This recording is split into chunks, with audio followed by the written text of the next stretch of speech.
সিরিয়ায় আসাদ যুগের অবসান। মাত্র ১২ দিনে ২৪ বছরের শাসনের পতন ঘটল। সিরিয়ার নিয়ন্ত্রণ নিয়ে দেশকে মুক্ত ঘোষণা করেছে বিদ্রোহী আল শাম গোষ্ঠী।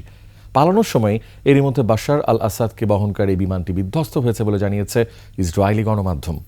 এদিকে দেশটির সাবেক প্রধানমন্ত্রী মোহাম্মদ গাজী আল জালালিকে অন্তর্বর্তী সময়ে রাষ্ট্রীয় প্রতিষ্ঠানগুলোর তত্ত্বাবধায়ক হিসেবে দায়িত্ব দেওয়া হয়েছে।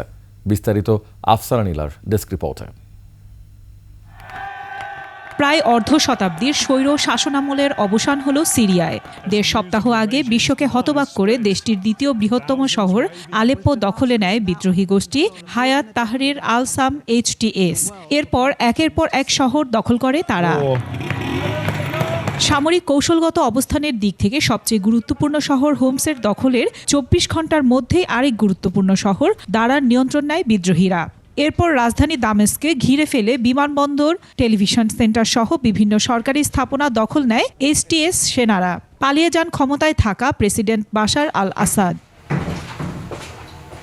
বাশার আল আসাদের পালিয়ে যাওয়ার পর বিদ্রোহীরা সিরিয়াকে মুক্ত বলে আনুষ্ঠানিক ঘোষণা দেন।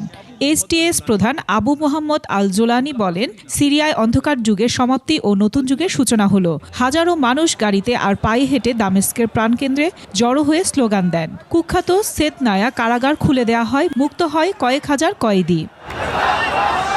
এরই মধ্যে বিরোধীদের ক্ষমতা হস্তান্তরের প্রস্তুতি নিয়েছে দেশটির প্রধানমন্ত্রী। তবে HTS প্রধান আবু মোহাম্মদ আল জুলানি ঘোষণা দিয়েছেন, দেশটির সাবেক প্রধানমন্ত্রী মোহাম্মদ গাজী আল জালালি অন্তর্বর্তীকালীন সময় পর্যন্ত রাষ্ট্রীয় প্রতিষ্ঠানগুলোর তত্ত্বাবধায়ক হিসেবে দায়িত্ব পালন করবেন।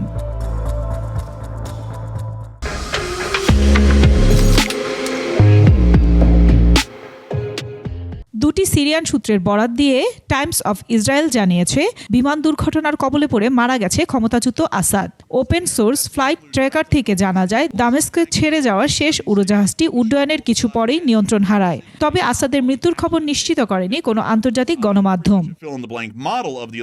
এদিকে সিরিয়া ইসরায়েল সীমান্তের বাফার জোনে নতুন করে অবস্থান নিয়েছে ইসরায়েলি সেনারা। আসাদ সরকারের দ্রুত পতনের পর সম্ভাব্য বিশৃঙ্খলা মোকাবিলায় এই পদক্ষেপ বলছে ইসরায়েল। আর এরই মধ্যে সিরিয়া ছেড়েছে আসাদপন্থী ইরান ও যুক্তরাষ্ট্রের কর্মকর্তারা।